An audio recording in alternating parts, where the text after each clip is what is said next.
Every frequent flyer has been told the same thing for years. Pack light, go carry-on only, skip the baggage fees, and breeze through the airport. It sounds brilliant. It used to be brilliant, but here is the uncomfortable truth that most travel influencers are still not talking about in 2026. That advice is outdated, and blindly following it might actually be costing you more money, more stress, and more physical strain than simply checking a bag would. Let me break down exactly why the carry-on gospel has expired, and what the smarter strategy looks like now. First, let's talk money, because this is always the #1 reason people stuff everything into a roller bag and shove it into the overhead bin. The assumption is that carry-on equals free, but airline pricing structures have completely shifted. Basic economy fares on major carriers now frequently exclude carry-on bags entirely. We are not talking about checked bags. We are talking about your roller suitcase that you thought was your free ticket to skipping baggage fees.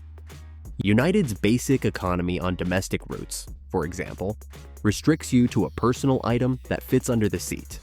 Show up at the gate with a rolling suitcase and you are looking at a surprise fee of around $65 charged before you even board. Air Canada's basic fares operate the same way. No rolling carry-on included, just a personal item, and here is where it gets sneaky. Some of those same airlines offer fare bundles or travel credit cards that include a free checked bag but still charge you for overhead bin access.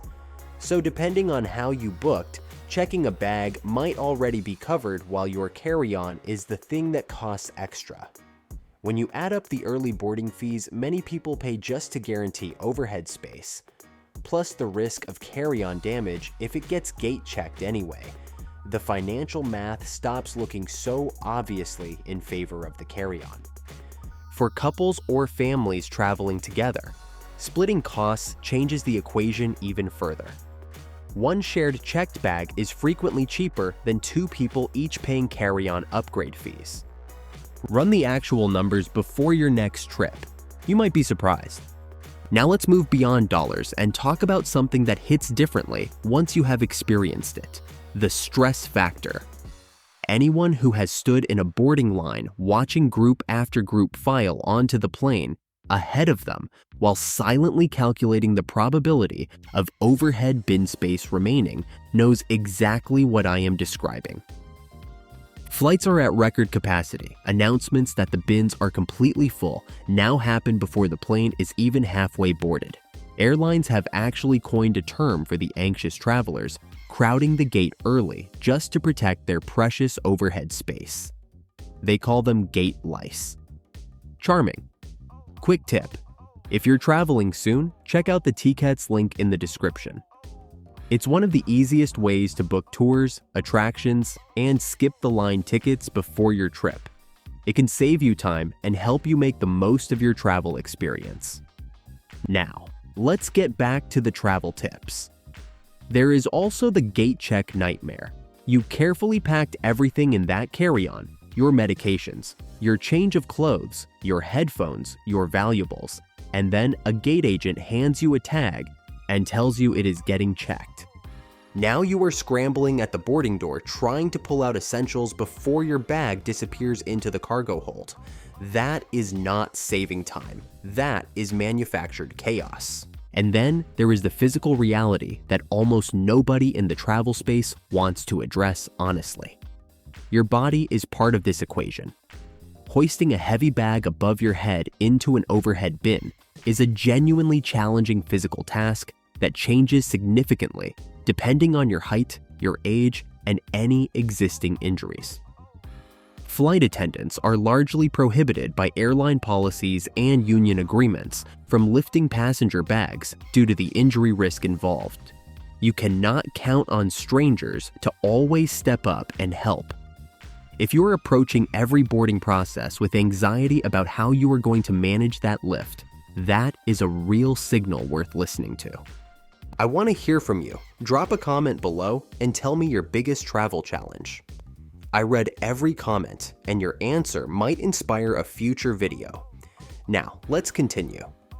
Beyond boarding, consider what the airport experience actually looks like when you are navigating security lines, long terminal walks, tight connections, and potentially a second security checkpoint on international trips.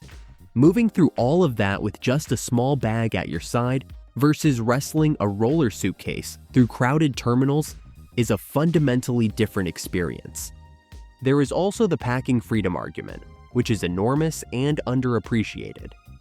The 311 liquids rule alone makes carry-on travel significantly more complicated for anyone with specific skincare needs, medical products, or toiletries they cannot simply swap out.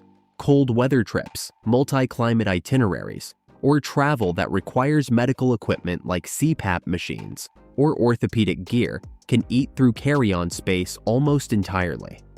Checking a bag gives you the ability to bring what you actually need: full-size products, appropriate clothing, and the gear that makes your trip comfortable. Here is something worth remembering though. Even if you successfully get your carry-on into the overhead bin, it is effectively inaccessible for most of the flight. The only bag you can actually reach during those hours in the air is the personal item at your feet. That means your in-flight essentials, medications, entertainment, snacks, whatever you need, should always be in that personal item, regardless of how you choose to handle your larger luggage. Now, I want to be clear about something important, because this is not an anti-carry-on video. Carry-on travel is absolutely the right call in specific situations. Tight connections where bags have a history of missing transfers? Keep it with you. Routes notorious for baggage handling problems? Keep it with you. Trips hopping between cities every few days, navigating cobblestone streets, climbing stairs in small guest houses. Carry-on wins there too. If you're physically comfortable managing your bag and the whole process feels calm and straightforward for you, carry-on is your answer. The core message here is simply this: the blanket rule that carry-on is always the smarter choice no longer holds up in 2026. Airlines have restructured their pricing, planes are fuller than ever, and the supposed advantages of carry-on have quietly eroded while the drawbacks have multiplied. A planned checked bag paired with a thoughtfully packed personal item is now, in many situations, the cheaper option, the less stressful option, and the more comfortable option.